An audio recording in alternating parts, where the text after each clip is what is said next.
मला काही माहिती नाही याच्यातलं, कारण मी जनता दरबार ठेवला होता सकाळपासून. आता तो जनता दरबार संपलेला आहे.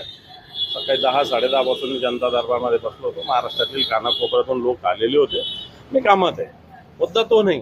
मुद्दा मी सभागृहात आहे नाही हा नाही आहे, परंतु ज्या पद्धतीनं निलंबन झालं हे आक्षेपार्ह आहे. याच्याविषयी माझं ऑब्जेक्शन आहे आणि म्हणून याच्याविषयी माझी नैसर्गिक न्याय आपण दिला पाहिजे, ही भूमिका मी सभापतींकडे पत्राद्वारे मांडली. आपल्या निवासस्थानाबाहेर पोलीस बंदोबस्त आहे सकाळपासून. आपल्या समर्थकांनी आंदोलनं देखील केलेली आहेत. हे आंदोलन बऱ्याच ठिकाणी झाले. मी आता व्हॉट्सअपवर बघितलेले बऱ्याच ठिकाणी झालेले. मुंबईमध्ये सुद्धा आंदोलन झालं. मी इथं आता शिवालयामध्ये आहे, इथं पण झालं. बऱ्याच ठिकाणी ग्रामीण भागातले आंदोलन झाले. मला वाटतं ही कार्यकर्त्यांची, शिवसैनिकांची किंवा जनतेची एक नॅचरल रिॲक्शन आहे. कारण भारतीय जनता पार्टी ज्या पद्धतीनं एकांगी त्यांना अजून लोकसभेत दणका बसला, त्याचे अजून मला असं वाटतं त्याच्यावर ठिकाणावर आले.